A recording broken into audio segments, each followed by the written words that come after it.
In 3, 2, 1. Go.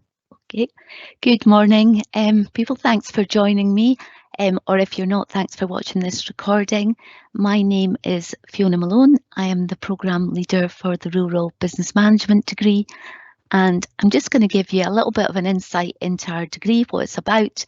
And then if anybody wants to stop and ask me questions at any point, feel free. Or if you've got any questions that you want to ask afterwards.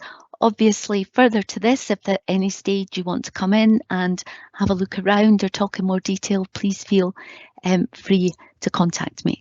But what I'm going to do right now is just start off and go through a brief PowerPoint where I can give you a broad outline of the course and what's involved. So can somebody just confirm, are you able to see that? Yep, your presentation's live. Brilliant, thank you. So, okay, so as I mentioned, my name's Fiona. I'm the programme leader for this course. We obviously have a lot of people for specialist areas that teach into the course and sometimes across campus, but the other two main lecturers that are based in KB are Nyan Nguyen and Stephen McDonough, and these are both lecturers who you will meet also if you decide to join us on this course. So basically, what is the Rural Business Management degree about? And the way I would describe it, it is basically a business degree. So we will cover all the same kind of subjects: marketing, finance, entrepreneurial skills, HRM, all the stuff that you would find in a traditional degree, but we contextualize that by giving it a land-based focus. So, you know, you might have seen business degrees with events management, business degrees with law. The way to think of this one is it's a business degree with a land-based focus. And obviously, some students have just gone into general business type qualifications, or they've gone on to do MSCs, or they have gone on to do work in graduate trainee schemes in some of the stores like Marks and Spencer's, or particularly the food stores, but also just general business. But we tend to find that employment goes mainly across the land and rural sector, and particularly they go into things like estate management, advisory, consultancy, sometimes into some of the government departments. And we have a large cohort that go into surveying and undertake their surveying qualifications. And that obviously is a really good career graduate scheme. They start training on about 30,000, and in very short time they're earning a lot more than I am. And what we do though is, because we are teaching the core skills, you can adapt these to a variety of industries. And as time progresses and you work up through third and fourth year and you do your dissertation, which I'll talk a bit more about, you can choose then to focus that on whatever type of industry that you want. And we will tie you up with experts to give you the advice that you need. So obviously the rural, or maybe not obviously, but it's obvious to me because I hear a lot about it, the rural sector is getting quite a lot of emphasis coming in from government. So there's a lot of change going on at the moment. So since we left the European Union, we used to get a lot of funding from Europe. That is now currently going to come from the UK, well, actually the Scottish government, because it's something that's controlled under devolution.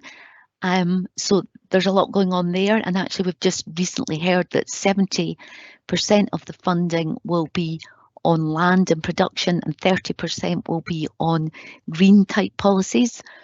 Obviously net zero carbon policies are really important, and the rural sector has a big part to play in that, whether it be in forestry, land planting, renewables, all sorts of things. And we're actually also finding that the demand and the use of land is changing quite significantly. So in the past, if you had a big area of land that wasn't really suitable for planting, grazing might have been your only option. Then we come along with maybe putting wind farms on it. And now there's all sorts of other things that we consider in terms of, you know, peatland restoration, all the things that will help with the carbon. And the Scottish Government is increasingly trying to promote what they call place-based approaches, so that the skills that we need will vary whether you're based in, say, Dumfries and Galloway, or whether you're based out in the Highlands and Islands. And that, therefore, we use a lot of external speakers, people from industry, people from government that will come in to give us some insight into some of these place-based approaches. One of the big advantages of this course is that it has a 2+2 design. So when you apply for this course, depending on your qualifications, you could either be accepted for the HND, which would be cover the first 2 years, or you could be accepted for the 4-year degree. However, what you're initially accepted for doesn't actually really matter at all, because progression is based on how you get on each year. So for example, you need to pass the first year, which is kind of HNC level, in order to be able to progress to the HND. If you then complete your HND and you think, actually, I would like to go on and do the degree, it's simply a matter, as long as you've passed, it's simply a matter of paperwork to allow you to progress. So that means that there's actually a route into the degree if you haven't maybe got the initial qualifications at school, and there's all sorts of reasons for that.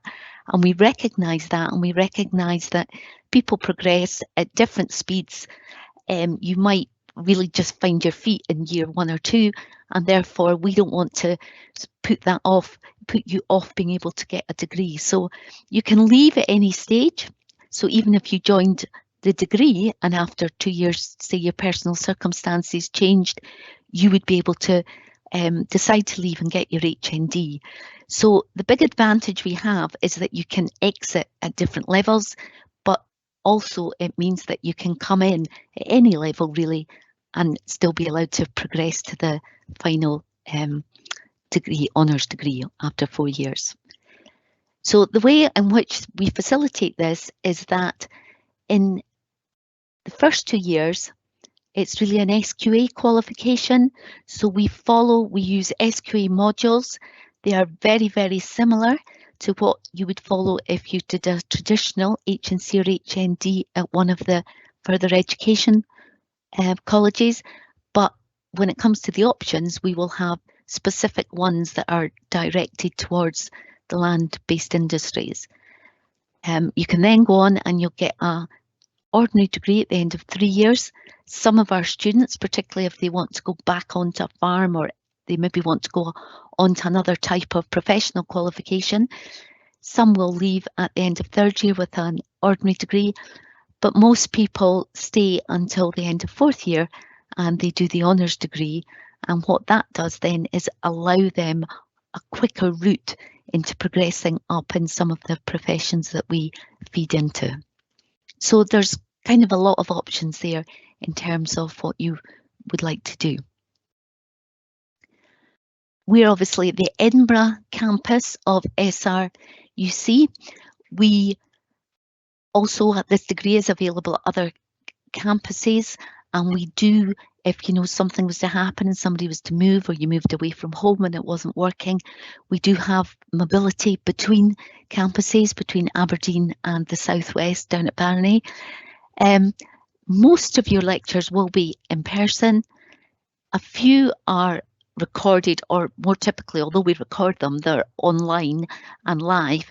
And the reason we do that is because if it's a particularly specialist that we need, then we're able to bring people in from other campuses, so you can be sure that you're getting the best teacher for whatever the subject is.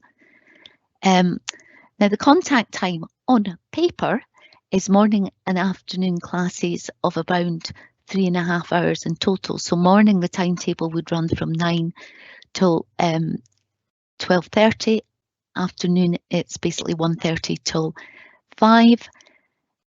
However, in practice, some of that time will be doing your practice skills. It's not like you're sitting in a class where you will be talked to or lectured for the whole time. You know, nobody could probably bear that.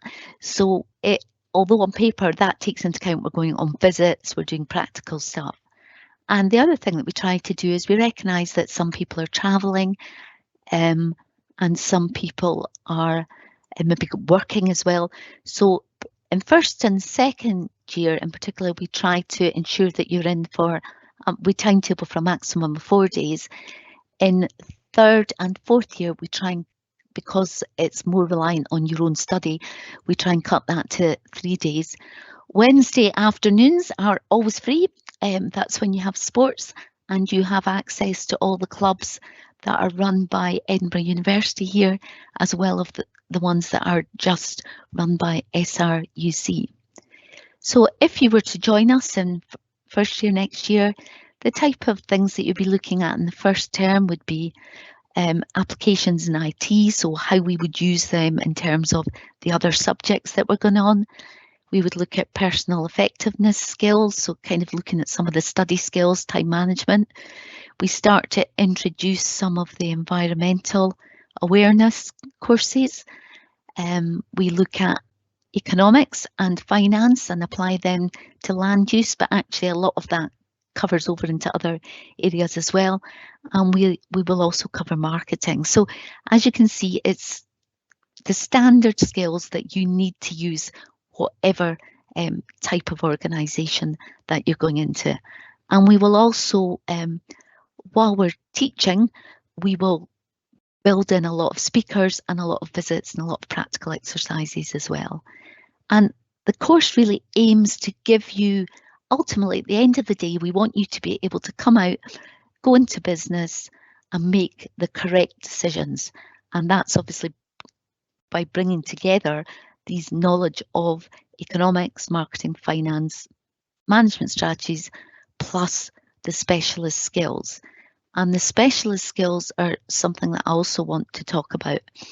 At the bottom of the slide there, you'll see we have an Enterprise Academy that links very closely with what we do on the business course, where we have competitions and we have speakers and we have workshops, trying to give you the entrepreneurial skills, not just in terms of, I think people think about entrepreneur, you know, starting up a business, the Alan Sugars, etc. of this world, but a lot of it's actually just innovating all the time and coming up with new ideas for your existing business. It can be incremental rather than these world-changing things that we're looking at. Now, I mentioned before that we have regular visits to businesses. We also use a lot of external speakers. There's a real focus on you working together in groups to do business case studies and come up with business plans. We also teach a lot about presentation skills, particularly when you go on to find employment. We have a lot of liaison with industry, and they say that what they're really looking for, yes, you need to have the skills, the hard sort of technical skills, but they're looking for these soft skills. They want you to be able to stand up, present, deal with clients, etc. We also carry out some sort of individual research, very low level initially. We're kind of training you up for what you'll do in third and fourth year. And as I mentioned, you take place in regular local and national competitions. And we've actually had quite a lot of success in that. And you can, we've had students travel to London to present in the finals of things, and we've had people win financial prizes, and it also allows them to put something on your CV, which is quite important when we're trying to stand out for the job market. One of the areas, we actually have 3 starting from next year pathways that you can follow, but a lot of our students follow the Royal Institute of Chartered Surveyors pathway, or RICS as we refer to it. Basically, if you follow certain stream of elective, so certain choice subjects, then you, on successful completion of the 4-year degree, will be able to join as a graduate trainee surveyor, and you will be able to complete in 2 years rather than the 5-year pathway for somebody going in with a non-accredited degree. So we have a lot of links with RICS. They come in and teach on our courses. They oversee what we do. Students get work experience with them. And I can say that already 50% of my students who are graduating this year have been successful in getting graduate traineeships. Last year and the year before, 100% were successful by the end of the year, and I fully expect that to be the case this year. So if you decided that that was something that you wanted to go down that line, we would guide you in your subject choice to do that. We also have accreditation that has recently gone through with the Tourism Management Institute. Sorry, I'm too far back there. The Tourism Management, that will start from this year. So again, what we would do, we would guide you into, we only heard last week we've got the accreditation, but we will guide you into modules once these are all tied up. And that again would allow you to get their qualification more quickly. We also have people that go down the traditional livestock, agriculture, crop management modules, and we're also in the process at the moment of getting accreditation with ACCA, which is the Chartered Accounting Association, and that again would lead you then into graduate traineeships going down that route. So these are I would have to say the vast majority of the students in Edinburgh go down the RICS pathway. Some do tourism, and a few go down the sort of traditional agriculture at the moment. It doesn't matter what you do, each of them will get you the degree accreditation. So when it comes to the management of the course, I am the programme team leader, so I would oversee your course, and obviously if you had any big issues you would come to me. I'm also the year tutor for 3 and 4, so that's a kind of pastoral role where I just make sure that everybody's coping okay. We're quite a small group and students. There's usually maybe about 25 people starting first year, so you get to know people quite well. In first year, if you choose to join us, we have Stephen there, who is our first year tutor, and we have Nyan, who's the second year tutor, and again they would oversee you and guide you, and you can come to them. And we all teach on the course as well, so we would all have you for various subjects as we go along. When it comes to study visits, we go out on kind of a regular basis for each module. We would tend to try and build in a couple of visits to show you how the theory's working in practice. Many of the visits that we carry out are to previous students of ours, which is quite interesting to see it all in practice. In fact, the other day I had, through RICS, arranged a lecture for some of the students, and then when it turned out that the person giving the talk was a graduate of mine from about 10 years ago, who was now director of offshore renewables for Black Column Powys. And so it's quite good because they've got insight into what you're looking for, but it's also really useful for you to see, as well as the practical stuff, what they've gone on and done. And some of the things we've been out to, we go to Highland Wagyu, we go to Dairy, we go to Castle Redknock, we go out to Cormycroft, Craigie's Farm. But as well as these short study visits, we also have the opportunity, usually once a year, usually in about June, to go on. We link with the agricultural students, and we would have a trip abroad somewhere, usually lasting approximately a week. So, as I said we have a big emphasis, obviously, on learning the practical skills. So if you come to us, you will see a mixture of classroom delivery and also visits and practical experience as well. Some of these are weather dependent. They were very impressed that we went through the latest storm and got up to Perthshire for a visit, but mostly we've been been pretty lucky and been able to make the trips that we're intending. We sit as a department, so the Rural Business Management sits in the Rural Economy, Environment and Society department, and they obviously carry out a lot of research and have a lot of links with government.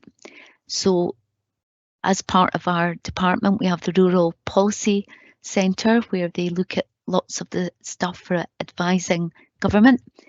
We have the Enterprise Academy that I've previously mentioned, and we also have the Centre for Thriving Natural Capital, which very much looks at how we can use the land better to help nature in the future, to help prevent climate change, but also how to help make better use of resources. And some of our students might do a couple of weeks placement with them if it's something that they are particularly interested in. We also, within SAC, we have a big consultancy arm, and these people, the consultants, are going out engaging with businesses all the time in areas such as agriculture and the environment, tourism. We also have a lot to do with woodlands and forestry, and also food and enterprise. At the end of the day, you know, a lot of rural businesses are focused on providing, whether they're farms or not, they might be further up the supply chain, but they're supplying food for the Scottish economy, and therefore we have a lot of research and things into that. That AgriCalc at the bottom, that's a carbon and efficiency tool that's used at consultancy level, but we actually teach you all how to use it as well. So that's obviously another skill that you've got should you need it when you go out into the workplace. In terms of social activities, well, obviously Edinburgh is a pretty nice town to be in. There's lots of things going on in and around King's buildings. There are gyms here, there are lots of coffees, there's a big hub you can use, there's lots of facilities. You can actually use any of the Edinburgh facilities if you want, but people tend to focus around the campus that we're on. All the sports are run by Edinburgh University Students' Union, and SRU students can all become Edinburgh University Students' Union members. You just register. We teach all or give you all the facilities to do that at the start of the academic year. There's then playing fields, you've got badminton, squash courts, you've got basketball, volleyball, and they also have other outdoor activities. So they have an outdoor activities centre up at Loch Tay, and you can go up there and do sailing, windsurfing, basically any of these activities that you want. Within SRUC itself at King's Buildings, they have their own rugby, football and hockey teams. They compete against local teams. The rugby team go on annual trip round about Easter, and for some strange reason all dye their hair blonde for the activity. So that will be happening shortly, and there's lots of other activities and things. The hockey team also go trips, etc. So there's lots and lots of things. I mean, I know we talk a lot about the course, but I realise that as a student, social activities are equally important. We ourselves have a business club, and that just really is a chance for maybe people to come together, different years. We buy in some pizzas and things, and then we all just talk or get a speaker in or something to justify me spending the money on food. So that again is another nice way for you to meet people in other years of the same course as you, and indeed other courses. A lot of agrics and horticulture students come along as well. So I'll just mention briefly that basically in year one you take 15 modules. We spread the year into 3 blocks, and you would do 5 in each block. And so basically that means, you know, we're not doing a whole load of exams at the end. At the end, by just before Christmas, end of block 1, you should have 5 under your belt. Before Easter, we have another 5, and then we do the final 5 prior to the summer. The way the modules work is usually there's variable learning outcomes in there. So rather than again 1 exam at the end, you'll have maybe about 3 assessments you need to sit, and for each of these assessments you get 2 attempts. after the first attempt, we would give you feedback so that if you had any problems, need to remediate, we basically make sure we go over with you, highlight what the issues are, and then you should be able to complete. Basically, I don't have anybody fail unless they are not attending, and usually if they're not attending, it's for some, they've had illness or some family upset or something has gone on. So, if we take you on, we will teach you, and you have the ability to pass. Passing is just an opportunity for you to demonstrate what you know. It's not us trying to catch it up. And at the bottom there, that's kind of what a typical timetable will look like. That's a good one because Friday's the day off. And as you can see, you would only ever be timetabled on a Wednesday morning because we make sure we keep that free for the sports. So that's given you a kind of run through of what we are looking for, what we are offering you. Does anybody have any questions that they would like to ask? And I know it's a bit intimidating, so even if you've got any questions you don't want to speak, please feel free to put it in the chat. Alternatively, if you want to look at the recording for this later on, my email should be on the first slide, and feel free to email me with any questions or any follow-up information that you might like to have. What I would say is I think it's quite a good fun course. Everybody seems to get on and have good time, and obviously we'd be very happy if you decided to join us. That's great, thank you, Fiona. We have a few people in the attending audience here. I'll just give them a few minutes to get some questions in, but we had someone who couldn't attend live that's emailed a couple of questions. Okay, doc. Firstly, is there much opportunity for kind of cross modules? For example, if you're not sure about, sorry, let me get the email up. Says, I'm looking to do business, but wondering with it being rural, can you do modules with agriculture, with forestry, things like that? Yes, absolutely. So basically the way it works, particularly for each year, we have what are called core subjects, so subjects that you have to take, and they're all the basic stuff. Out with that, the electives cover a whole wide range, so you can cover forestry, agriculture, tourism, anything. Some of the others do things like animal welfare and behaviour. They go into the animal sciences. So yes, you can definitely do that should you wish to. Great. And another one that came in earlier was I'm looking to do business, not sure whether to specialise in rural business or if a general business degree elsewhere is for me. Why rural business, basically? If I had known you could do, I did the general business degree. If I had known you could do this degree, I would have taken it instead, because there are so many business degrees out there. We teach you, it's like a business degree just with a little bit extra, rather than like doing a business degree with law, or we're basically teaching you it, but we're teaching you it into specialise. You can specialise if you want. You can very much do a general degree. So for example, if somebody came to me with an HND in business, I would take them to join in at third year level. So there's that overlap, but there's the advantage of the fact you can also get this specialist training, and also the fact that when I'm saying we have 100% employment at the end of our degree, it's 100% employment into graduate trainee jobs. It's not just going back to your job working at McDonald's or working in John Lewis. So it really is a good basis to get you in to a whole range of organisations, and it wouldn't preclude you going into any of the jobs that you go into with a normal business degree. It just gives you that little bit extra as well. Fantastic. And a question just popped in, is saying, what is chartered surveying? I think that's in relation to the RICS earlier. If you can just kind of go into kind of what that entails.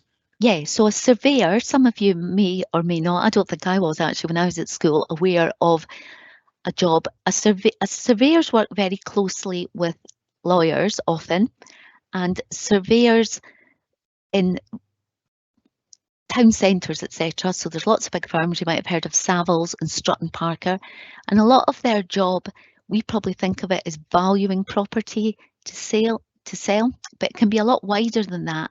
So, for example, our rural surveyors would go out to estates or to farms, and they would look at the assets, what they've got. They would put a value on the farm. They would also look at what the potential is, give recommendations. That's one line with the surveying qualification you could go down. The other would be more land management, so teaching people or advising businesses on how they could do better. So they do what's called a bit like to become a lawyer and accountant, you need to do a professional qualification. Surveying is the same thing.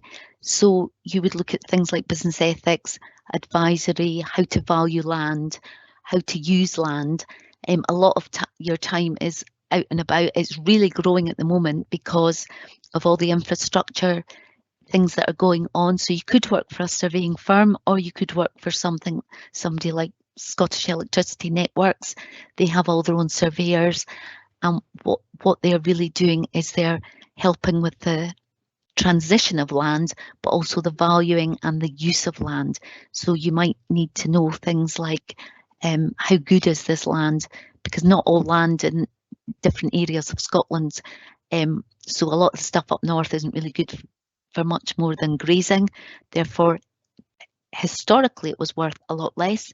Now, however, with tree planting and putting wind farms and things on, it can actually be worth quite a lot. So it's a professional job that pays professional salaries. So, you know, you're looking up, once you're qualified as a director or move into partnerships, you're looking at a salary 60, 70,000.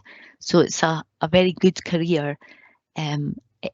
And it sits alongside, I would say, things like being an accountant or a lawyer. That's the kind of type of role that we're looking at. Fantastic.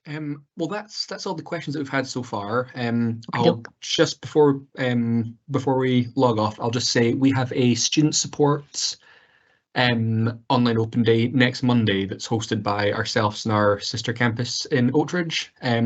I'll put a link when I send out an email with this recording, but if anybody's interested in finding out about the student support facilities that we have at SRUC, then be sure to book up for that. If there's no more questions, now I'll let us all head off now. And obviously, as Fiona said earlier, just drop us an email if you've got any questions whatsoever. But yeah, for now, thank you so much, Fiona, and have a good day, everybody. Thank you. Thanks, everybody. Thanks very much.